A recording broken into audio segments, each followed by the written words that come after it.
All right, everyone, Rosenstein has submitted his resignation to Trump, which is like, people knew that he was going to be out. It was just a matter of whether he resigned or got fired. Now, I said before, this was a couple of days ago, Rosenstein would resign, and that was probably part of a deal with Barr, with AG Barr. I think what happened is Trump and Barr took him aside and said, look, you told Congress you couldn't even recall whether you read the FISA warrant before signing it. You're at least partially responsible for wasting 2 years, $30 million, finding no collusion. You've pissed off the Democrats as much as you have the GOP. You waste the latter's time obstructing the government. You were, partially involved in this collusion, you could say, to obstruct the government that dragged on and on and on. So now you're going to do us something, otherwise we're going to fire you. Basically, you can resign and keep your pension. You can keep that really lucrative amount of money that a former deputy AG gets in their pension, and resign, and you can get that. But you're going to have to get up on stage with AG Barr, and you're going to have to say the Mueller report was all above board and fair and fine. Because it'll mean more coming from the person who signed off on the FISA warrant to start the probe in the first place, who is obviously not a Trump fan, who sparred with Trump this whole fucking time. It's going to mean more from you than if it's just AG Barr standing there basically, beating off in front of the American people verbally, being a Trump appointee. It's not going to appease any centrist. So we need you to say something. Otherwise, we're going to fire you. You don't even get your pension. So basically, you started this. It's your turn to help end it. Put the genie back in the bottle so that our government can begin functioning normally again. And so that was probably the deal that they made. It might have been rather informal. It might have been more along the lines of AG Barr saying, hey, would you like to make a speech with me about the Mueller report? Oh, no, I was really going to do some paperwork. No, trust me, you want to make this speech. Oh, look here, this is how much you could lose if you were fired. This is how much your pension would otherwise be. Yeah, that's probably what happened. At least that's what I predict.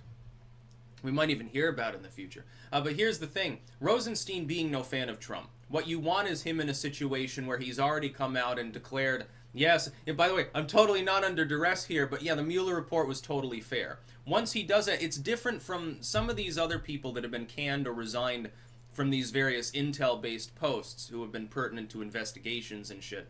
Afterwards, what do? The first thing they do is strike $1 million book deal, or they go on Meet the Press or something like that, or the CNN morning show, and then they start talking about like crazy conspiratorial bullshit. And the thing is, if he's already come out in front of the public and very visibly said, yeah, everything's fine, don't worry, AG Barr is a great guy, did a great job, the Mueller report is total and wonderful, and I've read it and I'm satisfied, Trump did nothing wrong. It's going to be kind of hard for him to then go before Meet the Press and say, oh yeah, by the way, Trump is a guilty criminal. He's a terrible person. By the way, I have no evidence of this, just like when Cohen, who already lied to Congress and was going to jail for it anyway, got called up for a second time, and even like Debbie Wasserman Schultz was like, what the fuck are you talking about? That was the biggest dud in fucking political history. You remember that? That was not that long ago. I think, wasn't that at the dawn of this month? The end of March or something? Everyone was acting like it was Trump's doomsday, and, like, what are you talking about, man? Rosenstein is a nut. But at least now he gets to keep his pension. He made the right decision. He could have refused. He could have just said, hey, I'm submitting my resignation, fully expecting that Trump will fire me in retaliation, but then I'll strike a book deal. By the way, this does give some credence to the idea that even like Rosenstein, he realizes I want to believe that Rosenstein, who did read the FISA warrant before he signed it, let's not mince it, of course he did.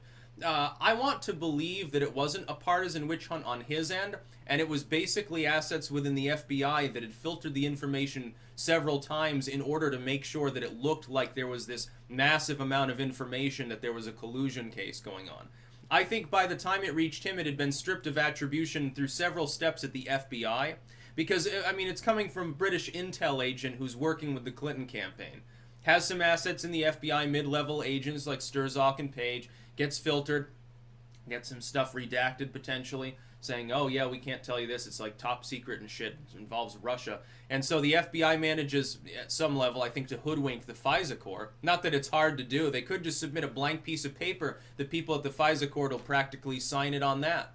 We want to investigate someone. We have no evidence at all. Please give us a warrant. That's basically why the FISA Court exists. Should be ruled unconstitutional. Based on the statistics alone of how many rejections they make as far as these very expansive multi-year and completely opaque warrants go, it shouldn't even be considered a proper court in the legal sense the founders would have envisioned it.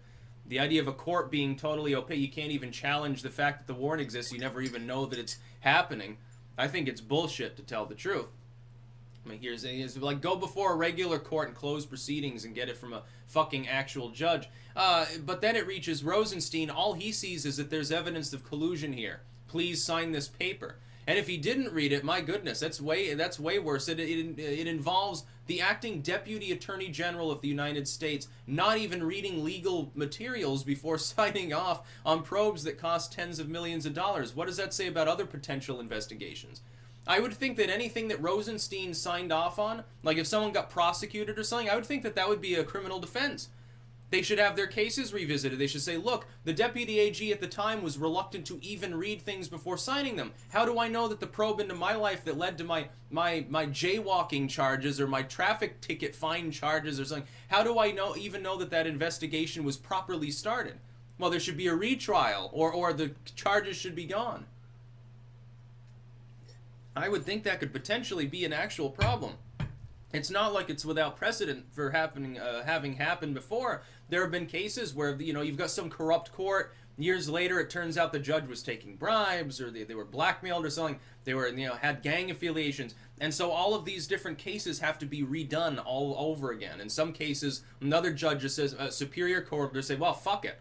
We're just going to let these people go. How can we, they've already served all this time. They paid all these fines and shit. It's just a mess. So we're just going to cut the head off the snake. It happens quite often.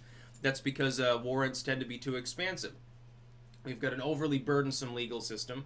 We should slim it down by a good 99%, and then we would actually be able to go after real criminals like, axe murderers and serial rapists and stuff. Not worry about oh my god, he colluded with Russia. Why? Because he did business with Russia as a private businessman 10 years ago. Wow. It's really, really terrible for having a president who's actually got some informal diplomatic ties to a half a dozen other nations to begin with because of all of his investments and business work. That's a bad thing somehow. By the way, he shouldn't be able to shake Putin's hand. That was a terrible time. My goodness. Very, very funny. That's about all. Peace out.